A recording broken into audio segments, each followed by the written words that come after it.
त्यामुळे पालकमंत्रीच मी असायला पाहिजे असं नाही, पण पालक मात्र मी आहे. आपल्या जिल्ह्यातलं जे सामाजिक आणि राजकीय प्रदूषण प्रचंड टोकाचं झालंय. मतभेद म्हणजे वाढले, सामाजिक दरी निर्माण झाली. म्हणायचे की माझं मी टाळणी, मी ज्यांना मोठं करतो ती लोक नंतर मला पारखी होतात.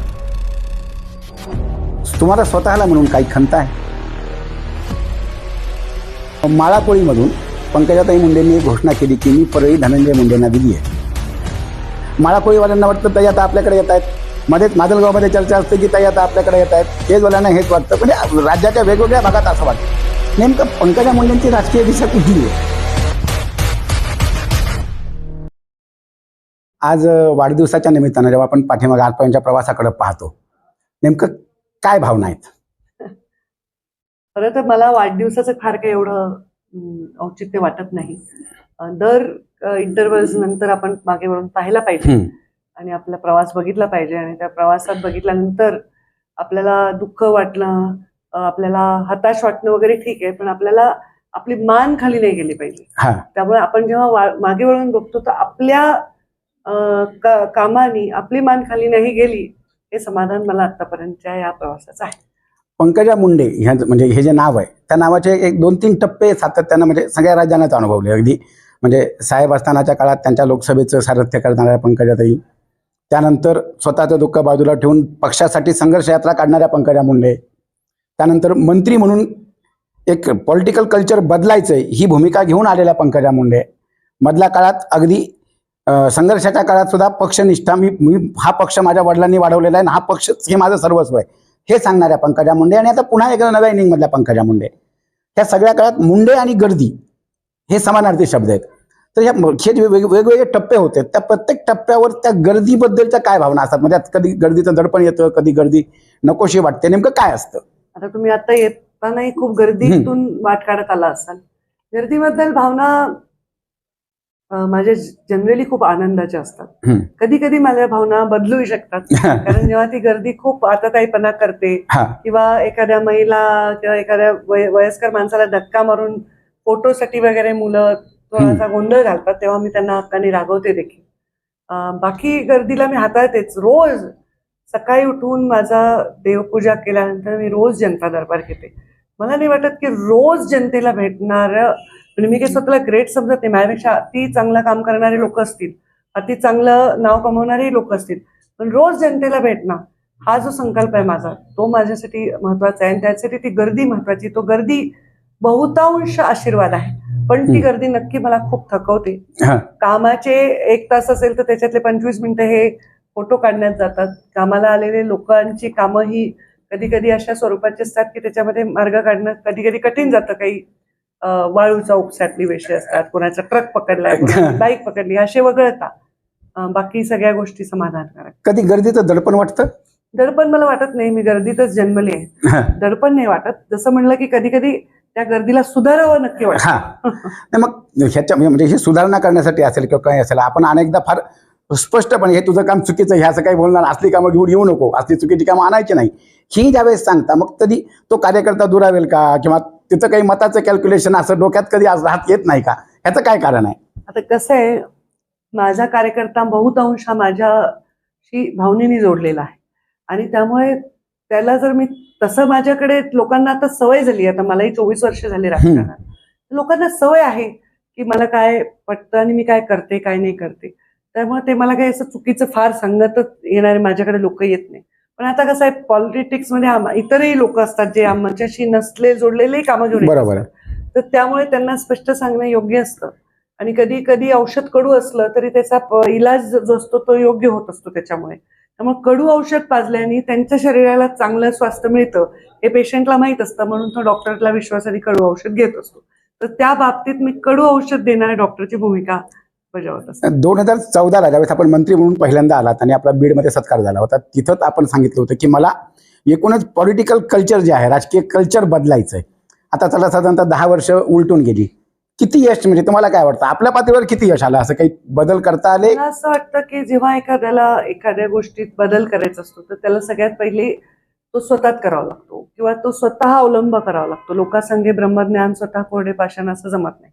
तर जे मी बोलते ते मी स्वतः वागते तरच लोक माझं ऐकतील आणि त्यामुळे तो एक धाक निर्माण होत असतो किंवा लोकांच्या मनामध्ये एक मॉरल इमेज तयार होत असते.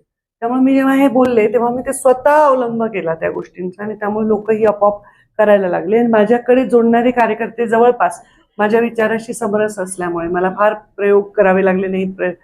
पण ओव्हरऑल कल्चर बदलायचं किंवा चांगलं कल्चर करायचं ह्याच्यासाठी सहनशीलता ही फार हवी आहे आपल्यामध्ये सुद्धा, कारण तो काही लढा एवढा सोपा नसतो. हा. म्हणजे आता सहनशीलतेचाच विषय आला. पंकजा मुंडे हे जे नाव आहे महाराष्ट्रात, म्हणजे अगदी ताईंचा चष्मा, ताईंचा दिलेला पत्र, म्हणजे जे साहेबांचं होतं, म्हणजे अगदी साहेब सभा सुरू झाली आणि साहेबांनी जर कंगवा काढला नाही तर लोकांना कसं तरी वाटायचं. तो पण ते कंगवा काढत नाहीत आणि टाळ्या वाजत नाहीत, तो पण म्हणजे सभा सुरू झाली असं वाटायचं नाही. तसंच ताईंची प्रत्येक गोष्ट एक युनिक असते आणि कार्यकर्ते ते व्हायरल करतात, कार्यकर्ते त्या प्रत्येक गोष्टीवर प्रेम करतात. मग हे सगळं करताना रोज कार्यकर्त्यांना काहीतरी एखादा विषय म्हणजे आपण जे देतोय त्याचं काही असतं का, त्याचं नियोजन काही असतं का, म्हणजे डोक्यात काय असतं? रोज विषय द्यायचं नियोजन असं नसतं. पण मी जे रोज आता, कारण हा सोशल मीडियाचं जग आहे, रोज जर मी एखादी गोष्ट दाखवत आहे लोकांना तर त्याच्यातून त्यांनी शिकावं. माझं जी दिनचर्या आहे, माझं जे काम करण्याची पद्धत आहे, त्यात ऑटोमॅटिकली त्याच्यातून ते शिकतात. पण काही विषय असले महत्वाचे, जसं 3 जूनला मुंडे साहेबांची पुण्यतिथी, 12 डिसेंबरला जयंती, माझा वाढदिवस आहे, दसरा मेळावा आहे किंवा एखादा सण आहे, त्या दिवशी मी त्यांना संकल्प दिला तर कार्यकर्ते पाळायला तंतोतंत प्रयत्न करतात. आता माझा वाढदिवस असताना मी सांगितलं की वृक्षारोपण करा, आपल्यापेक्षा कमी असणाऱ्या व्यक्तीला मदत करा, तर कार्यकर्ते माझा वाढदिवस त्याच पद्धतीने साजरा करतात. जसं काल मी एका कार्यकर्त्याला, मी स्वतःचा वाढदिवस साजरा करत नाही पण एकाने कीर्तन ठेवलं होतं, इंदोरीकर महाराजांकडे भेट दिली, त्यांनी क्रेनवरचा हार लावलेला मी स्वीकारला. बरोबर आहे. ते जे त्यांना वळण लावायला करायचं असतं ते मी करत असते आणि त्याच्यात तेच घडत असतात, म्हणजे त्यांचं काही वाईट होत नाही. आणि मी एखादा संकल्प दिला तर ते प्रेमाने करतात. आता मी त्यांना सांगितलं की वाढदिवसाला झाड लावा माझ्या नावाने, एक वृक्षारोपण करा, तर ते करतात.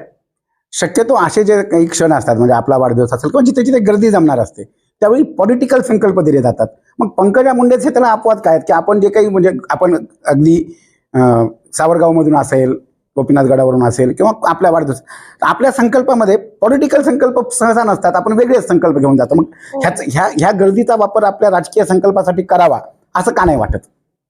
ऍक्च्युली माझा कुठला राजकीय संकल्पच नाही. मी राजकारणात जी आलेली आहे ते एका परिस्थितीत आली आहे आणि लोकांचं चांगलं व्हावं हा एकमेव संकल्प आहे माझा.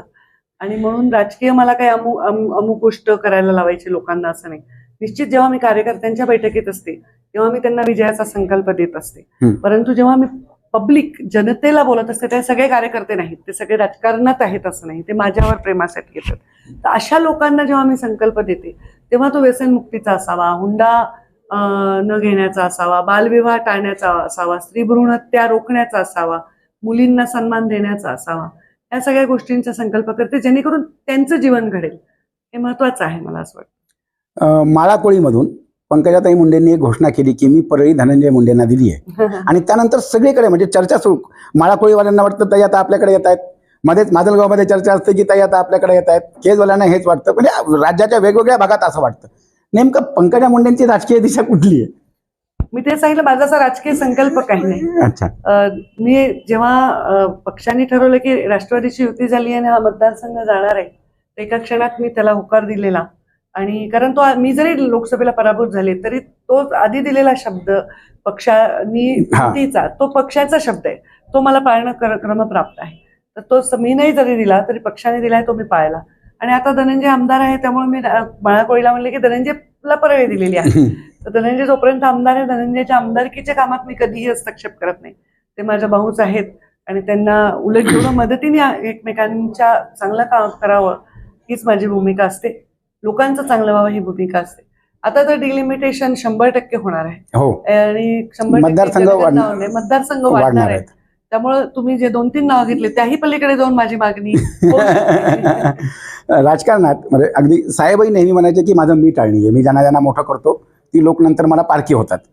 मधल्या काळात आपल्याबद्दलही राजकारणाच्या संदर्भाने काही टीका टिप्पण्या झाल्या, आरोप झाले आणि एके ठिकाणी प्रीतमताई सुद्धा बोलल्या की आमचं मीठच आळणी, आणि आता लोक सगळं झाल्यावर आमच्यावर टीका करतायत. याच वेळी 100%ची पण घोषणा आपल्या पक्षाकडनं होते.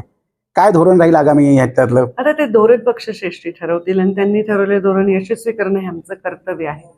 साहेब मोठे होते, त्यांनी असं म्हणणं मी ठाणी वगैरे त्यांना बरोबर वाटत होतं, पण मी असं मीठ आणि मी म्हणणं मला वाटत नाही प्रशस्त आहे, कारण मी जणू काही कोणाला मीठ खाऊ घातलं तर ते बरोबर वाटत नाही मला. माझ्या भूमिकेत, अच्छा. बाबांच्या भूमिकेत योग्य होते, ते मोठे नाही, होते. त्यांनी म्हणजे प्रत्येकाच्या उभारणीत त्यांचं होतं.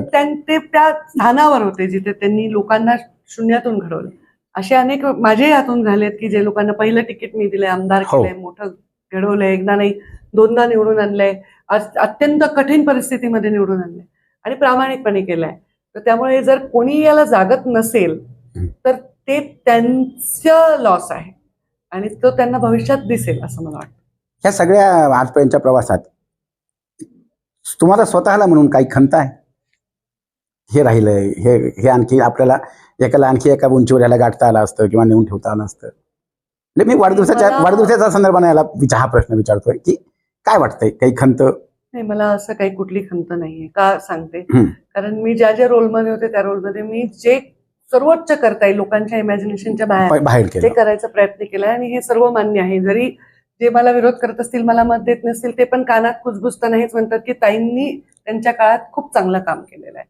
माझ्या जीवनामध्ये प्रत्येक रिलेशन हँडल करत असताना देखील माझ्याकडून ते न तुटू द्यावं इथपर्यंत मी वाट बघत असते आणि मी प्रत्येक गोष्टीची म्हणजे माझ्या संयमाची परिसीमा गाठण्याचा प्रयत्न नेहमी करत असते. त्यामुळे मी कुठली गोष्ट हाताळली नाही नीट म्हणून ती चूक झाली असे खंत माझ्या मनात नाही. कदाचित कधी कधी मी थोडी हार्श वागायला पाहिजे होते अशी खंत मला वाटते. आपण जालन्याचं पालकत्व करताय, आपण राज्याच्या मंत्रिमंडळात आपल्याकडे पालकमंत्रीपद म्हणून जालन्याचं आहे, पण बीड करांनाही कुठेतरी रुखरुख लागते की जर आज ताई पालकमंत्री असत्या तर अमुक अमुक ही कामं मार्गी लागली असती, किंवा आता जिल्ह्यातल्या लोकांनी जायचं कुणाकडं, आज प्रत्येकालाच पुण्याला पोहोचणं शक्य होत नाही. मग ही जी कार्यकर्ते पण आपल्याला बोलून दाखवत असतील त्यावेळेस काय भावना असतात आपल्या, काय सांगता आपण? म्हणजे कार्यकर्त्यांना नेमकं धीर तरी कसा देताय? नाही, भावना अशा आहेत की उपमुख्यमंत्री अजितदादा स्वतः पालकमंत्री होते तर मला अशी अपेक्षा होती की दादा वित्तमंत्री आहेत, उपमुख्यमंत्री आहेत, तर ते समजा ते जरी झाले तर वेगळी दिशा होईल. दुर्दैवाने त्यांचा मृत्यू झाला आणि एका परिस्थितीमध्ये स्वतः सुनेत्राबाईंनी आता त्यांच्या जागी पालकमंत्री आहेत. तर एक स्त्री म्हणून किंवा एका दुःखातून त्या जात असताना त्या पालकमंत्री झाल्यात, तर त्यांच्या पाठीशी पालक आहे जिल्ह्याची म्हणून मी खंबीरपणे त्यांच्या निर्णयांच्या उभी राहीन, त्यांच्यासोबत बसून जिल्ह्याचा विकासही करून घेईन. त्यामुळे पालकमंत्रीच मी असायला पाहिजे असं नाही, पण पालक मात्र मी आहे आणि पालकमंत्र्यांकडनं पालक म्हणून जे कामं करून घ्यायचे त्यासाठी मी पुढाकार घेईन. तर हे सर्व म्हणजे होत असताना आता माझा शेवटचा प्रश्न आहे की आपल्याकडं पर्यावरण खातं आहे, राज्यातलं प्रदूषण कमी व्हावं यासाठी आपण वेगवेगळ्या पातळीवर वेगवेगळे उपाययोजना करतायत. अगदी एकल प्लास्टिक बंदीचे मोहीम असेल किंवा झाड देण्याच्या मोहीम असतील, सेंद्रिय रंग असतील, प्रत्येक त्या क्षणी. पण मागच्या 3-4 वर्षात साधारणतः आपल्या जिल्ह्यातलं जे एक सामाजिक आणि राजकीय प्रदूषण प्रचंड टोकाचं झालं आहे, मतभेद म्हणजे वाढले, सामाजिक दरी निर्माण झाली आहे. ते प्रदूषण दूर व्हावं आणि पुन्हा एकदा आपला जिल्हा एक चांगलं पर्यावरण जिल्ह्याचं व्हावं, राजकीय सामाजिक, त्यासाठी काय? प्रदूषण होणारे घटक असतात.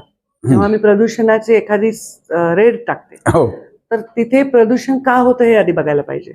प्रदूषण रोखायचं म्हणजे एखादी फॅक्टरी बंद नाही करू शकत, तसं प्रदूषण का होतं आणि हे प्रदूषण खरं नैसर्गिक आहे का हे केलं चाललंय, ह्या गोष्टीचा विचार करण्याची गरज आहे आणि तो विचार सर्वांनी केला पाहिजे की कोणाही स्वतःच्या भल्यासाठी एखाद्या लाटेवर स्वार होण्यासाठी जर लोकांच्या झालेल्या दुर्घटनांवर स्वार कोणी होत असेल तर ते दुर्दैवी आहे आणि ते प्रदूषण रोखण्यासाठी लोकांनीच प्रयत्न केले पाहिजे. हा माझा मात्र यावेळी लोकांकडून अपेक्षा, आवाहन. कारण मी एकटीच प्रदूषण दूर करू शकतो, बरोबर आहे. मी सगळं चांगलं काम करून परत तुम्ही जेव्हा जज करायची वेळ येईल तेव्हा त्या प्रदूषणाला बळी पडणार असाल तर मग तुम्हीच ते प्रदूषण दूर करू शकता. पण सवय आहे मुंडेंचं रक्त, त्यामुळे मी हे काही सोडून नाही देणार. मी हे प्रदूषण दूर करण्यासाठी प्रयत्न करत होते. मी माझ्या काळात तर नव्हतं पण हे प्रदूषण मला कधी जाणवलं नाही. मागच्या 3-4 वर्षातच हे म्हणजे प्रदूषण दूर होण्यासाठी मी प्रयत्न करणारी म्हणून ओळखली जाईल. होईल का नाही माहित नाही. वाढदिवसाचा काही संकल्प करताय? मी वाढदिवसाला दरवर्षी कुठेतरी दूर निघून जाते, कुठल्या तरी शक्तीपीठाला, दर्शनाला, आणि 2 दिवस तिथे घालवते. कारण आदले 2 दिवस आणि नंतरचे 2 दिवस लोक खूप त्रास देतात. कारण जे खरे जेन्युइन आणि मॅच्युअर कार्यकर्ते तेच ऐकतात, पण ज्यांचा आपला परिचय नाही ते एका फोटोसाठी वगैरे खूप गर्दी करतात.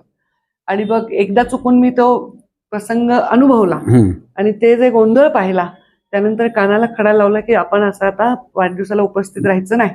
माझा वाढदिवस हा एक दिवस होता, मी जन्माला आले, जन्माला येऊन मरेपर्यंत मी जे काम करते त्यानंतर तो वाढदिवस योग्य आहे का नाही लोक ठरवतात. मी असताना काय त्याचा मोठेपणा करायचा आहे. म्हणून मी आपलं पळून जाईन कुठेतरी 4 दिवस दर्शनाला वगैरे देवाच्या, आणि मग येईन. आणि लोकांना ही विनंती आहे तुमच्या माध्यमातून की फोन लागणार नाहीत, खूप जॅम असतात, सगळे एकाच वेळी हजारो लोक फोन करत असतात. त्यामुळे आपण सोशल मीडियावर शुभेच्छा मला द्याव्यात. ॲडव्हान्समध्ये मी शुभेच्छांसाठी आभार मानते. भविष्यातले काय संकल्प आहेत? उद्याचा दिवस आजपेक्षा चांगला जावा. आपल्या या संकल्पाला शुभेच्छा प्रजापती परिवाराच्या. धन्यवाद.